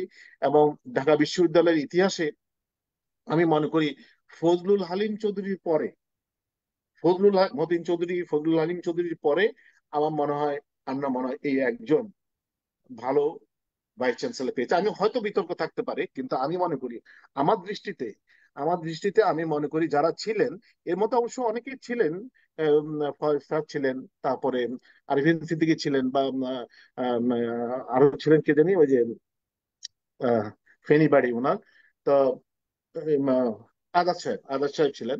তা এই তারপরেও আমি বলবো যে ঢাকা বিশ্ববিদ্যালয়ের 1979 সালে ফজলুল হালিম চৌধুরী যে প্রতিকূলতার মধ্য দিয়ে 79 থেকে প্রায় 82 পর্যন্ত, মনে হয় 82 না 83 পর্যন্ত, উনি যে প্রতিকূলতার মধ্য দিয়ে ঢাকা বিশ্ববিদ্যালয়কে পরিচালিত করেছেন, এই অবস্থায় কোনো ভাইস চ্যান্সেলর পাননি।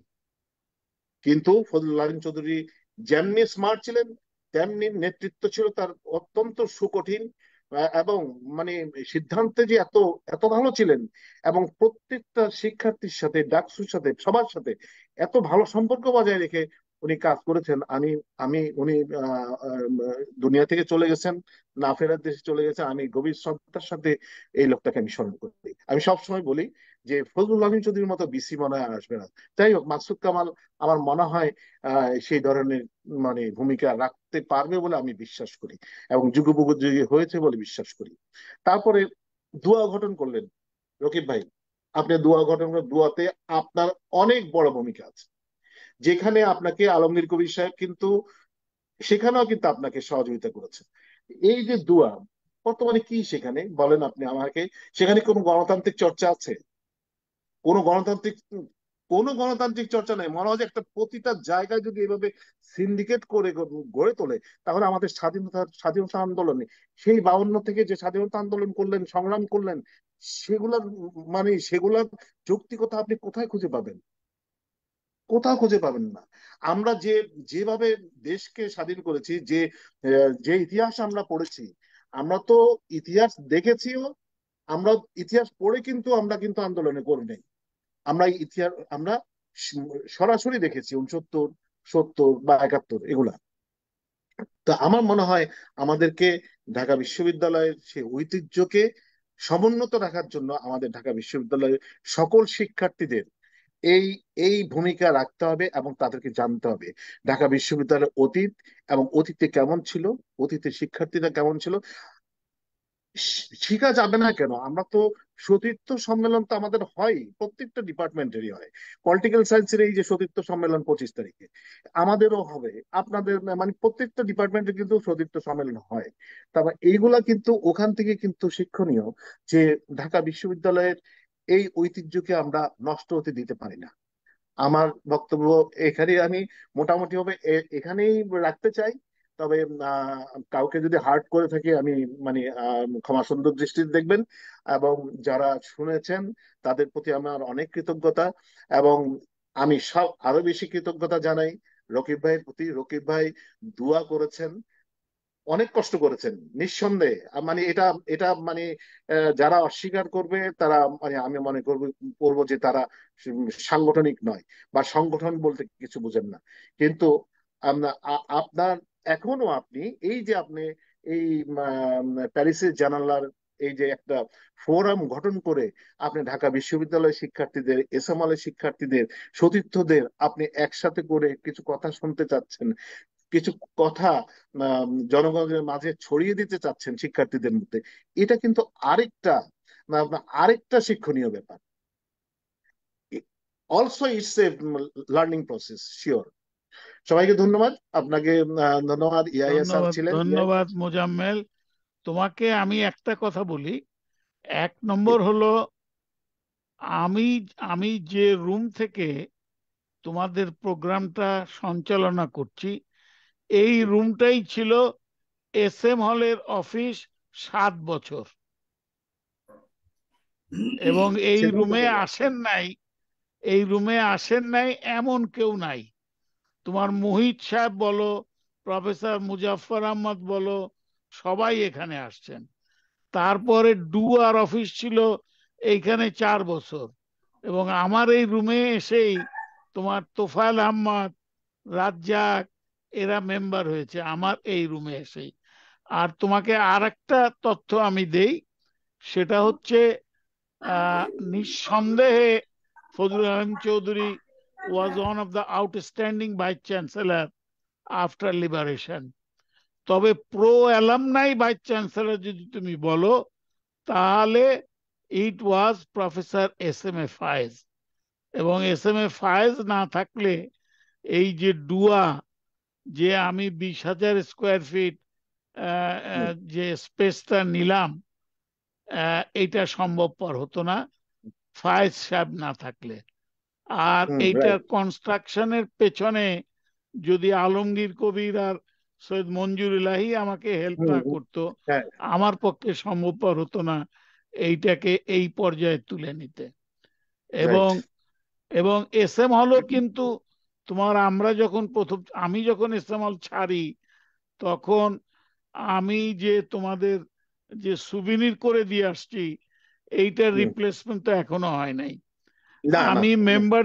আমি মেম্বার্স ডিরেক্টরি করে দিয়ে আসছি প্রথম, হু অ্যান্ড হুজ, এইটাও হ্যাঁ, রিপ্লেসমেন্ট হয় নাই।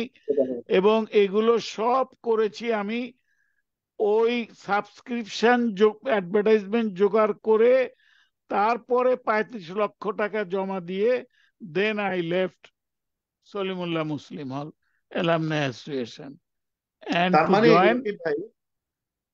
রকিব ভাই এস এম অল অ্যালুমিনি অ্যাসোসিয়েশনের অফিস আমরা সৃষ্টি করার পিছনে কিন্তু আপনার যথেষ্ট অবদান আছে। এই যে আমি 79 লক্ষ টাকা পেয়েছি শাহাবুল্লাহ ভাইয়ের কাছ থেকে, এটা কিন্তু একার নাম। এখন বুঝলাম যে এইটাতে আপনারও কিউমুলেটিভ, অবদান রয়েছে। কিউমুলেটিভ। অবদান রয়েছে। যাই হোক আমি মুজাম্মেল, আবার ভাই, আমরা রকিব ভাই, আমি এক প্রোগ্রাম মিনিট নিব। করব। রকিব ভাই, এবং রকিব আমি ভাই, এক মনে মিনিট। করি তুমি যেহেতু এস এম হল অ্যালামনাই সেক্রেটারি জেনারেল ছিলে, আমি মনে করি এস এম হলের আরো অ্যালামনাইদেরকে নিয়ে আমাদের মাঝে মাঝে অনুষ্ঠান করা উচিত। এটা কিন্তু আমি স্বার্থপরতার দৃষ্টিভঙ্গি থেকে বলছি না, এটা বলছি অহংকারের দৃষ্টিভঙ্গি থেকে, না, গর্বের দ্যাটস রাইট। দৃষ্টিভঙ্গি থেকে। তার কারণ এস এম হলের যে কন্ট্রিবিউশন, এটা তো এন্টার ঢাকা বিশ্ববিদ্যালয় তুমি পুঞ্জীভূত করলেও হবে না। সব না, কিছুর নেতৃত্ব ঢাকায় সলিমুল্লাহ মুসলিম হল। এই জন্য যেহেতু তোমরা এখনো সক্রিয়ভাবে জড়িত, আমি নানান সীমাবদ্ধতার কারণে আমি অতটা সক্রিয় হতে পারি না, তো তোমার মাধ্যমে আমি বলবো তোমরা আরো আরো ভালো ভালো আমাদের অতিথি আনো যাদের এস এম অল ব্যাকগ্রাউন্ড আছে। প্রিয় হ্যাঁ। দর্শক বৃন্দ, আমার আজকের শেষ বক্তব্য রাখবে ইকবাল হোসেন। তার আগে আমি, প্রিয় দর্শক বৃন্দ, আপনাদেরকে বলে রাখি, আপনাদের সঙ্গে আগামী 31শে ডিসেম্বর, অর্থাৎ এই বছরের শেষ রাত, দেখা হবে 3জন অতিথিকে নিয়ে, যারা শুধু ঢাকা বিশ্ববিদ্যালয় নয়, তারা এ দেশের, বাংলাদেশের, তথা একজন তো ইস্ট পাকিস্তান আমলে আমাদের জন্য, ছাত্রদের জন্য, ঢাকা বিশ্ববিদ্যালয়ের জন্য মহিমা এবং অলংকার বয়ে নিয়ে আসছে। এই 3জন হচ্ছে কিংবদন্তি 3জন খেলার মাঠের, কিন্তু 3জনই ঢাকা বিশ্ববিদ্যালয়ের। একজন হচ্ছে হকি সহ অন্যান্য ক্ষেত্রে কিংবদন্তি আব্দুস সাদেক, যিনি যিনি ইস্ট পাকিস্তান আমলে পাকিস্তান হকি টিমে তিনি অন্তর্ভুক্ত হয়েছিলেন। এবং আমাদের সঙ্গে ওই দিন থাকবে ফুটবলের একজন কিংবদন্তি গোলাম সরোয়ার টিপু, আর একজন থাকবে সৈয়দ আশরাফুল হক, সেও ক্রিকেট যুগের একজন কিংবদন্তি। সে আমাদের বাংলাদেশ টিমের ক্যাপ্টেন ছিল, অনেক অ্যাওয়ার্ড আমাদের জন্য নিয়ে এসছে, এবং বর্তমানে সে মালয়েশিয়াতে আইসিসিতে একজন উচ্চপদস্থ কর্মকর্তা, ঢাকায়ও তিনি ছিলেন। আমরা এই 3জন, আব্দুস সাদেক, গোলাম সরোয়ার টিপু, সৈয়দ আশরাফুল হক, এদের 3জনকে নিয়ে আগামী রোববার 31শে ডিসেম্বর আমরা তাদের কাছ থেকে শুনবো অনেক ইতিহাস, অনেক গৌরবের ইতিহাস। প্রিয় দর্শক বৃন্দ, শেষ আমাদের অতিথি ইকবাল হোসেন। ইকবাল, এবার তোমার পালা। 5 মিনিট না কয় মিনিট? রাকিব ভাই 5 মিনিট না কয় মিনিট? তুমি বলো না বাবা, তুমি ওকে, বলো। হ্যাঁ। না, থ্যাংক ইউ রাকিব ভাই। আমি যেখান থেকে শেষ করেছিলাম সেখানেই শুরু করি। তারপরে তো বিশ্ববিদ্যালয়ে তো সে মানে যেটা বললাম যে খুবই ভালো অভিজ্ঞতা, এবং অভিজ্ঞতা হওয়ারই কথা। এবং এবং ঢাকা বিশ্ববিদ্যালয়ের যে প্রাচ্যের অক্সফোর্ড, আমরা যখন জব মার্কেটে আসলাম তখন দেখলাম। আমরা তো পাশ করলাম 99-2000 সালে আমরা পাশ করলাম। তারপরে আমরা যখন যে মানে বিভিন্ন ধরনের প্রতিযোগিতা, মানে চাকরির প্রতিযোগিতা যেটাকে বলে, চাকরির প্রতিযোগিতায় আমরা গিয়েছি, সেখানে যারা সিলেকশন পেয়েছে, সেখানে যদি আমি কাউন্ট করি, বিশেষ করে আমার সার্ভিসে, আমি আমি যে ব্যাচে যোগদান করেছি 22তম বিসিএস প্রশাসন ক্যাডারে, আমরা দেখলাম 80% হলো ঢাকা ইউনিভার্সিটির ছাত্র। বুকটা বুকটা ভরে যায়। মানে যাইকে জিজ্ঞাসা করলে কোথাকার পড়তো, ঢাকা ইউনিভার্সিটি। আর বাংলাদেশের অন্যান্য বিশ্ববিদ্যালয় থেকে রেস্ট অফ দ্য ক্যান্ডিডেট।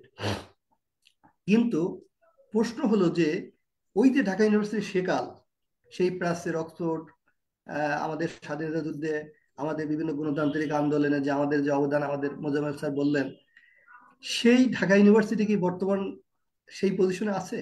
এখানে আমার দুঃখ লাগে। আমার ঢাকা ইউনিভার্সিটির সাথে অত কানেকশন নাই। আমি ডোয়ার মেম্বার, লাইভ মেম্বার ঠিক আছে, কিন্তু এক্সিকিউটিভ কমিটিতে কেউ না। আমি আপনার বিভিন্ন বিভিন্ন যে অ্যাসোসিয়েশন গুলো আছে ঢাকা বিশ্ববিদ্যালয় রিলেটেড, সবগুলোর সাথে আমি জড়িত আছি। কিন্তু মানে যেহেতু এক্সিকিউটিভ কমিটি নাই বিধায় আমার ওই ঢাকা ইউনিভার্সিটি অ্যাডমিনিস্ট্রেশনের সাথে আমার অত মানে যোগাযোগ হয় না।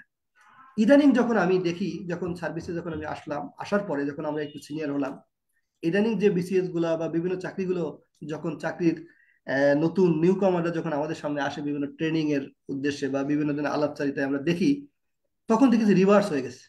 ওই যে আমাদের সময় সে 80%, এখন চলে আসছে 20%।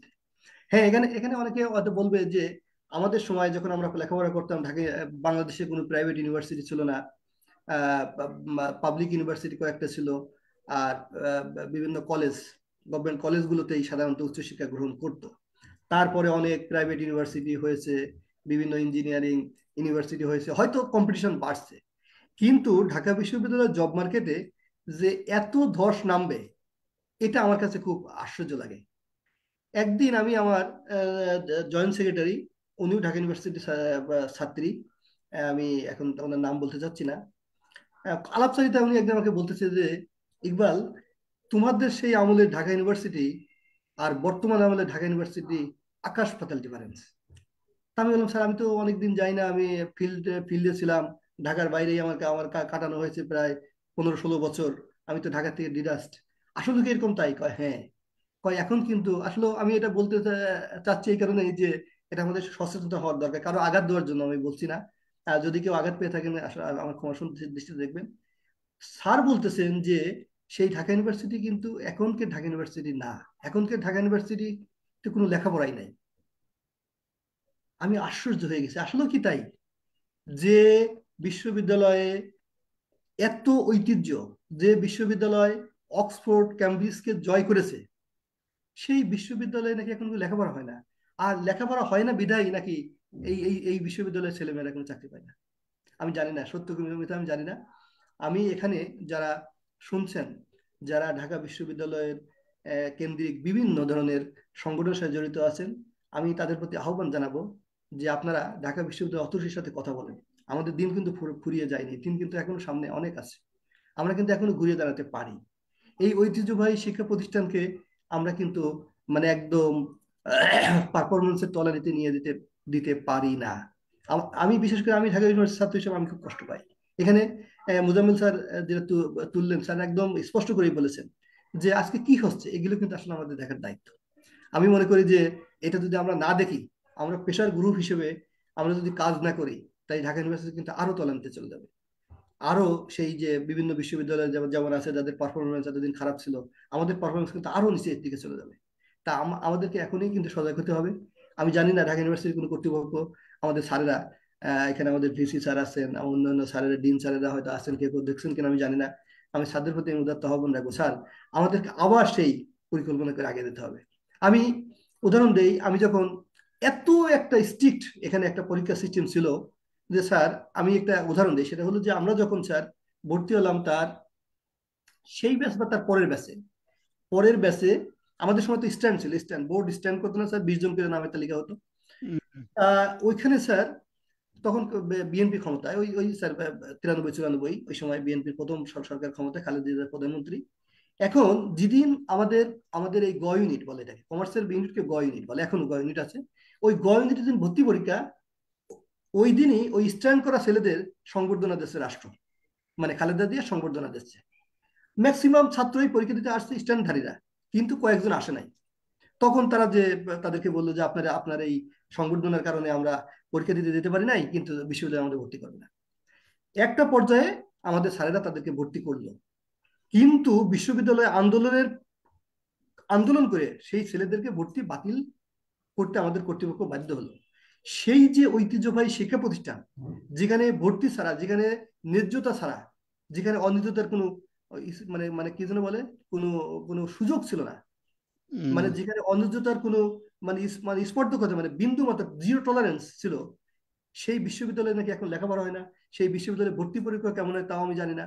অনেক সময় আমরা সিআইডির বিভিন্ন প্রতিবেদন দেখি যে প্রশ্ন আউট, এটা ওটা, এইসব বিষয়গুলো আমাদেরকে খুব ভেবে দেখতে হবে, আমাদেরকে আগে আসতে হবে। আমরা খুব দুঃখ পাই এই প্রতিষ্ঠানটা আমাদের, আমি মনে করি এখনো বাংলাদেশের, আমাদের দেশ তো এখনো মধ্যবিত্ত দেশ, আমরা তো এখনো উন্নত দেশে পৌঁছতে পারি নাই।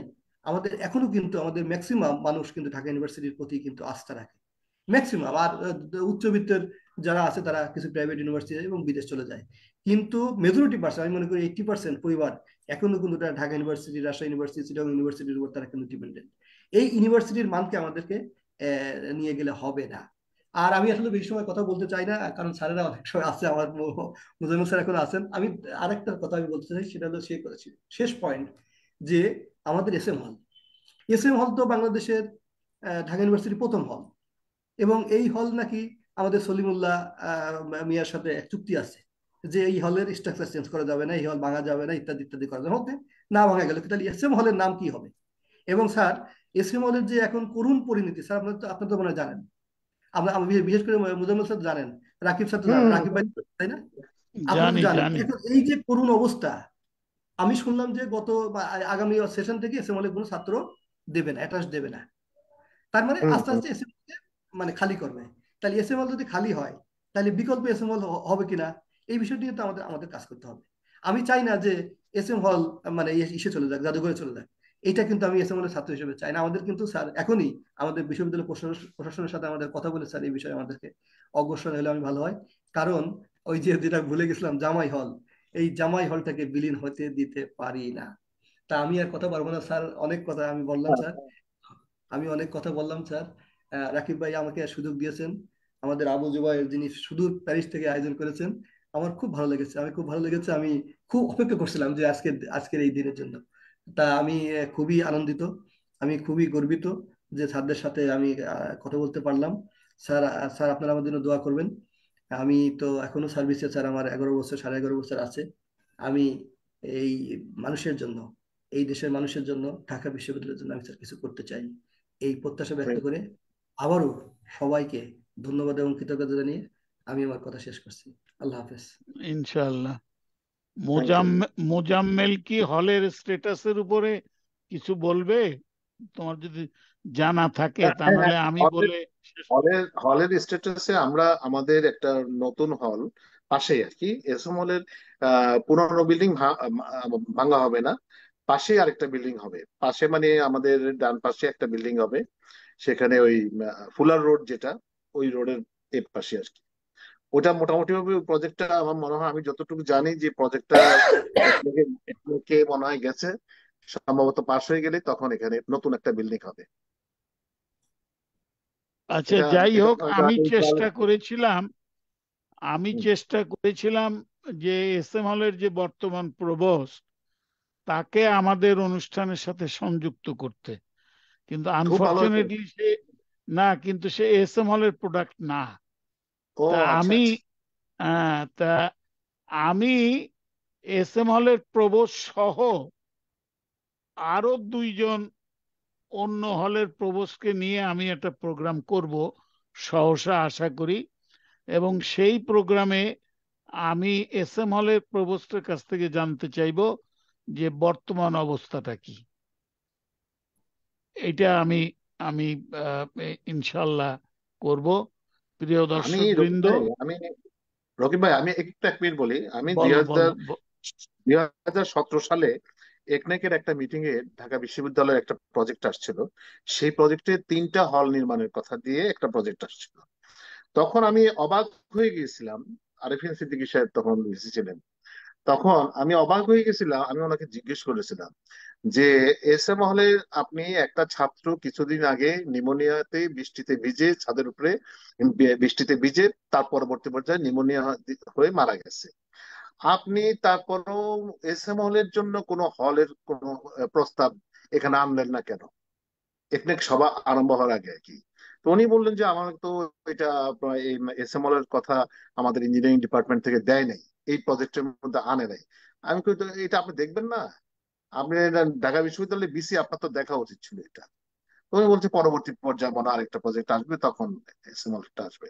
তবে ইতিমধ্যে আমি শুনেছি যে এসএমএল এর ওই আমাদের মানে পাশেই পুরোনো বিল্ডিং ভাঙা যাবে না, রিনোভেট হবে, কিন্তু পাশে আরেকটা বিল্ডিং হবে এসমলের ওই ওই আদলে আর কি। ওই আদলেই আরেকটা বিল্ডিং হবে, তবে এটার স্ট্রাকচার 11 বা মাল্টি স্টোরি থাকবে। না, আমি সর্বশেষ যেটা শুনেছি সেটা হলো এখন যে বিল্ডিংটা আছে হুম। এইটাকে চেষ্টা করছে তারা এইটার উপরে আরো দোতলা বা মানে আরো 2-3টে ফ্লোর করে এটাকে করা যায় কিনা, কোন রকমের ইঞ্জিনিয়ারিং কোন সিস্টেম আছে কিনা। এইটা আমি লেটেস্ট গত সপ্তাহে আমি এটা খোঁজ নিলাম, তখন আমাকে হল থেকেই বলা হলো। হল যদি থেকে আমাকে ওরা একজন এই ধরনের যদি ওরা এই ধরনের চিন্তা ভাবনা করে, এটা এটা আননেসেসারি সময় নষ্ট করা। কারণ এটা একটা কারণ আছে। কারণটা বলে আমি কিভাবে এটা সম্পর্কে বুঝি। আমি তো আমি যখন এই পোর্তোতে ছিলাম, পোর্তোতে থাকাকালীন সময়ে, তখন সারদা পুলিশ একাডেমি কিন্তু এসএমএল এর মতোই, কিন্তু ওখানকার যে মানে কমান্ডেন্টের হেরিটেজ হেরিটেজ হ্যাঁ, ওগুলাও কিন্তু ভাঙার কথা হচ্ছিল তখন।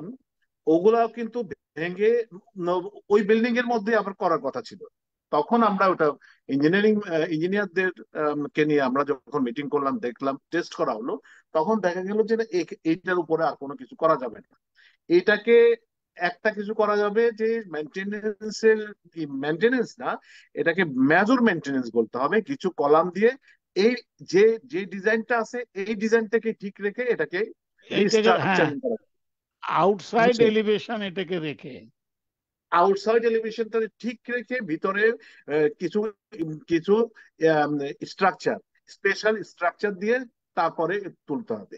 কিন্তু এইখানে করা যাবে না, এই এসএমএল এর এটাতে করা যাবে না। এসএমএল এর তো আপনি তো রকিব ভাই জানেন, ছাদটা তো এমনিতে এখন নষ্ট হয়ে গেছে, হ্যাঁ, ভেঙে পড়ার সুরকি মতো। তো, এটা তো সুরকি সুরকির টয়লেট, বিল্ডিং, সুরকি সুরকির বিল্ডিং, বিল্ডিং। এখানে কোনো হ্যাঁ, কলাম নাই। আচ্ছা, এটা নিয়ে আমরা বিস্তারিত পরে আলোচনা করব। প্রিয় এহাইয়া, মোজাম্মেল, ইকবাল, তোমাদের তিনজনকে ধন্যবাদ আজকের এই অনুষ্ঠানে যোগদান করার জন্য। তোমাদের কাছ থেকে অনেক কিছু জানলাম, অনেক কিছু শিখলাম, এবং এই সঙ্গে আমি অনুষ্ঠানটি শেষ করার আগে জুবাইরকে আবার ধন্যবাদ জানাচ্ছি, এবং প্রিয় দর্শকবৃন্দ আপনাদেরকেও ধন্যবাদ। আমি ধন্যবাদ আপনাদের সঙ্গে বলেছি আগামী রোববার আবার ইনশাল্লাহ দেখা হবে। খুদা হাফেজ। খুদা হাফেজ।